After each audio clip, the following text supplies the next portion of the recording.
অয়ন নামে এক যুবক ছিল যে কিনা নিজের কাজ আর ব্যস্ততা নিয়েই জীবন কাটাতো। তার বাড়িতে ছিল তার মা, যিনি নিজের হাতে রান্না করে আর যত্ন নিয়ে তাকে বড় করেছেন। আর ছিল তার স্ত্রী প্রিয়া, যে সবসময় তার পাশে থেকে সাহস জুগিয়েছে। অয়ন কিন্তু এই দুজনকে সেভাবে সময় দিতে পারত না। তার মা প্রায়ই বলতেন, বাবা একটু বস, দুটো কথা বলি। আর প্রিয়া বলতো, আজ ছুটির দিন, চলো কোথাও ঘুরে আসি। কিন্তু অয়ন সব সময় অজুহাত দিত, এখন কাজ আছে, পরে দেখব। একদিন গভীর রাতে কাজ থেকে ফিরে অয়ন দেখল তার মা নিস্তব্ধে ঘুমিয়ে আছেন।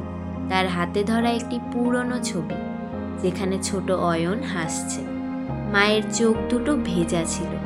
একই সময় প্রিয়া তাকে কফি দিতে এসে ফিসফিস করে বলল, জানো, মা আজ বলেছিলেন তুমি নাকি ছোটবেলায় মায়ের শাড়ির আঁচল ছাড়া ঘুমাতে পারতে না।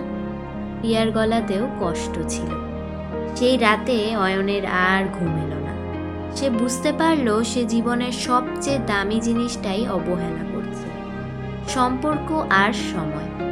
কাজ থাকবে, টাকাও আসবে, কিন্তু এই ভালোবাসা আর এই সময়টা একবার চলে গেলে আর ফিরবে না।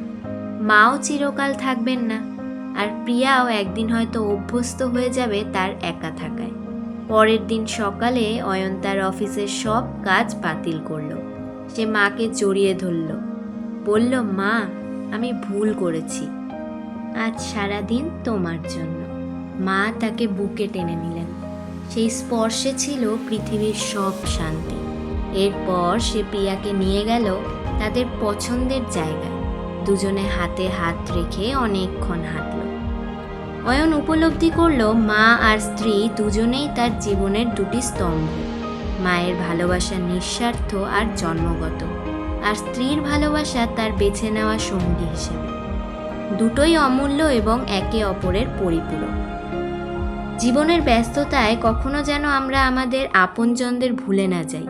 সময় এবং মনোযোগ হলো ভালোবাসার সবচেয়ে বড় উপহার। আজকের সময়টা একবার হাতছাড়া হলে তা আর কখনো ফিরে আসে না। তাহলে আপনি কি আপনার ভালোবাসার মানুষদের জন্য পরে, নাকি এখনই একটি সময় বের করবেন? গল্পটি ভালো লাগলে লাইক, কমেন্ট এবং শেয়ার করতে ভুলবেন না। এবং আরও নতুন এবং ভিন্ন ভিন্ন ধরনের গল্প শুনতে হলে ফলো করে রাখুন রিমিস ইকোটেলসকে।